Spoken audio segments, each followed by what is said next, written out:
What is going on, everybody? Tyler Brandt back here with another video and more off-season content here as we are just very slowly chugging through the off-season. It's March 1st, it's the beginning of March by the time you see this video, and we're still a very long way away from football. We're still a decently long way away from the draft. Every day is a long day when there's no football and you're this far away from it. But we got to keep pressing through. So today we're going to tune it back from the draft. The combine is this week, and by the time you see this, quarterbacks, running backs, wide receivers will have tested out already. But we're going to probably cover that in the next couple weeks. Today we're going to switch to free agency. And today we're talking about the top 5 free agent wide receivers New England should target in free agency. Now, Odell, Stephon Diggs, those would be very nice, but we'd have to get them via trade. So we're only addressing the top 5 wide receivers New England should address again in free agency. This list is probably going to be a little different than a lot of the other lists that you'll see around YouTube and on TV and everything. So buckle up, sit tight. I want you to sound off in the comments, so debate with me, call me crazy, because this list is definitely outside the box. But here we go. The top 5 wide receivers New England should target in free agency. So the first name here, probably going to make you wig out, and that's going to be A.J. Green. Now, I know you're thinking, number 5, Tyler, that's insane, that's crazy, and I understand why you would think that. First, I understand A.J. Green is a phenomenally all-world talented wide receiver. I get it. He's very good. He's also 31. Not too old, understand. But his average value, his AAV, is probably going to be north of $10 million, and probably in the $10 to $12 to $13 million range per year. Would I pay for that for a guy of his ability that can stay healthy? In a second, especially to get Brady back. But we have to take into account the fact that he missed the last 6 games of 2018, the entire 2019 season, and the fact that now, I believe in 9 full seasons in the NFL, he's only played 16 games in 4 of those seasons. So the question is, and the reason why he's number 5 on my list, is because do you want to make a commitment at over $10 million a year to a guy that can't stay on the field? That's the biggest hesitation for me as to why I would love to have his ability. I would love to take a flyer on him for the right price. Absolutely.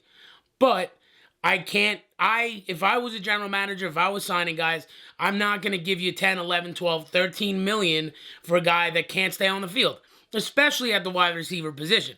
So number 5 on my list, former Cincinnati Bengal wide receiver, now free agent, A.J. Green. Next on this list is, speaking of average yearly value, is going to be Amari Cooper. Now, first, let's start with the cap hit. His, for a 25-year-old, very good wide receiver, is going to be probably north of $15, $16, $17 million. Wouldn't be surprised if he goes over 20, especially seeing the numbers that receivers are getting this season and this offseason and that they're projected to get. Abilities, A1. Again, he's probably not in the Odell, DeAndre, that elite kind of class, but he's probably the next tier down.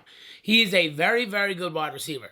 But here's the biggest reason why I don't want Amari Cooper. A lot of the reason for me is his average yard per reception. He's a very deep ball receiver. Not in terms of go routes, getting the ball 30 yards down the field, but his average target reception in the last 2 years has been over 12 yards. It was 12 in 2018, and it was 15 last year, in this past year. Brady has never averaged over 9 yards per completion. Basically, what I'm saying is he's a very elite receiver, and he can do a lot of very good things and make an offense a lot better. However, does he scheme right with what New England wants to do? And that, quite frankly, I don't think he does, especially at that price. So, Amari Cooper, love him, all the talent in the world, but for a Brady offense, assuming, again, for all these receivers that Brady's here, Brady's never averaged more than 10 yards per attempt. So, I don't think it's smart to get a guy that is kind of his money range is in the 13 to 20 yard range down the field. It just doesn't line up for that number. So, for that reason, I'm out on Amari Cooper. This next player on the list is very out in left field. But considering, again, the theme of this video is that wide receivers are going to get a lot of money, and New England's cap space, which is around $45 million, isn't very healthy, especially considering the guys you need to sign. This is a player who I think can have a big impact in a good offense that's structured to get guys like him the ball. So, number 3 on this list is former Bears wide receiver Taylor Gabriel. So, Taylor Gabriel, I know you're thinking it's crazy. I understand. But the number 3 receiver on my list, he's going to be under $6 million, I would assume, to kind of wrangle him into your team, especially a contending team. And here's the thing. When you look at New England's offense, what was the one thing outside of overall talent that New England lacked? It was getting separation from defensive backs. That's what Taylor does so well. He was top 5 in the league in getting separation from defensive backs. And when he's targeted by Mitchell Trubisky, of all people, when targeted, he was he had a 112 passer rating. So for whatever reason, those kind of analytical numbers are there. And for under $6 million, I'm going to take a flyer on him.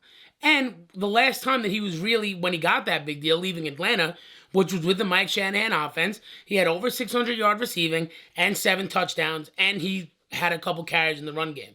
Gabriel is a versatile offensive player who I think the Patriots can wrangle in for very, very cheap, especially considering all these other wide receivers on the list, and in an offense that's structured to get him touches in space and a quarterback that can get him the ball. I mean, if Mitch can do it, why can't Brady?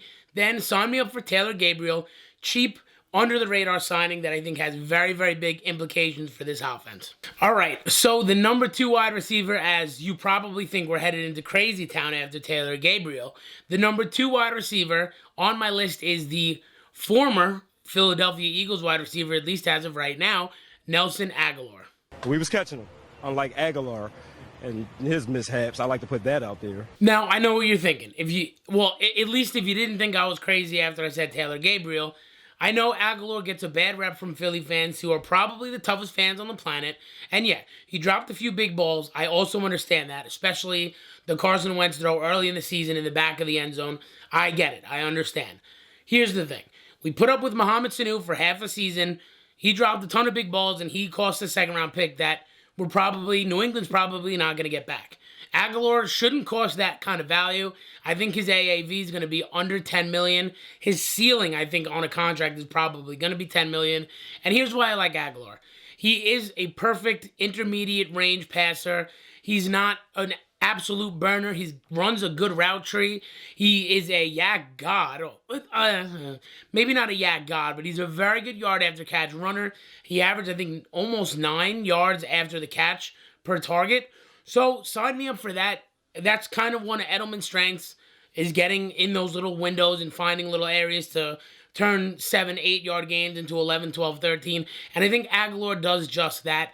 And again, I think this is another player who's cheap on the cap and can be very versatile. He's also run the ball for Philly. And I think part of what New England misses and missed last season, which really kind of stunted the ability that they could have offensively, was a guy like Cordero Patterson, who pretty much went to Chicago and died. And I think both Gabriel, who we talked about, and Nelson Agholor can both fill that kind of role for New England. So my number 2 receiver on this list, Nelson Agholor. And finally, the number 1 wide receiver on my list of guys that I want New England to target in the offseason is Super Bowl champion DeMarcus Robinson of the Kansas City Chiefs. Now, again, if you're still with me, I know this list is taking a hard left into crazy town. I get it. But DeMarcus Robinson can do a lot of very good things. He was a very good receiver for the Chiefs. Now, a lot of his highlights you'll see are probably deep balls and yards after catch runs, and that's kind of, I think, a product of the offense he's in. I think his career average for yards per reception is 13 yards. So he's kind of in that Amari Cooper range. And I understand you probably think I probably am some sort of a hypocrite for saying that. But again, the key to this list is the AAV. Is how much are they going to count per year against the cap? That's the thing.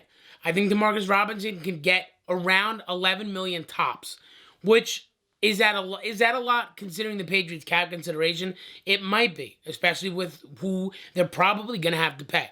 But DeMarcus Robinson was top 3 in target separation. Again, what New England needs, guys who separate from defensive backs. He has a 93 passer rating when targeted. That's a high passer rating. It's great for a quarterback that can get the ball to him in Tom Brady. So, is he better than Amari? Is he better than AJ? Absolutely not. Are the top 3 guys on this list better than those last 2? Absolutely not. But again, the key here is Their next-gen stats, at least my belief, is if you can get them in there for under a certain amount of money and do exactly what New England needs them to do, then you're really in a wheelhouse. And I think DeMarcus Robinson can take the top of a defense, absolutely.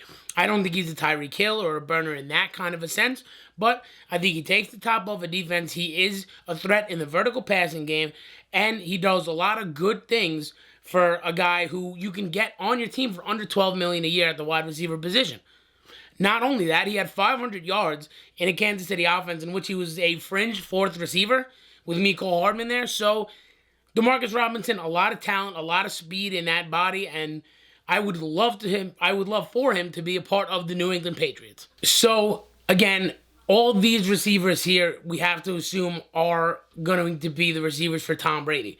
What the future with him is, no one really knows yet. But this list is going to be, at least cap-wise, assuming that Brady's on the cap for another 2 years. That's reportedly what he wants. So, again, the theme of this entire list was, would we love superstar receivers? Absolutely. I would love to throw on an A.J. Green jersey or an Amari Cooper jersey or an Odell Beckham jersey, but there has to be a sweet spot in these numbers. One thing, and you could look through history, superstar wide receivers don't win Super Bowls. Most of the time. How many rings does Antonio Brown have? Odell Beckham, Julio Jones, DeAndre Hopkins. I understand those are the Lamborghinis of the NFL. But winning and losing games come down to offensive line, defensive line, quarterback play, defensive backs. Those are your power positions. So for New England, I don't think they have the luxury of spending top dollar to get a guy here. I think you have to look at guys that separate from defensive backs who can give Brady windows to hit, and I think all of a sudden this offense starts to look a little better. So with these 5 guys, and especially these 3 guys, the 3 guys at the top of this list, I think those are the guys that would be most effective in getting New England's offense back on track. Let me know what you think of this list. I know it's out there, and I know it's probably different than a lot of lists you'll see.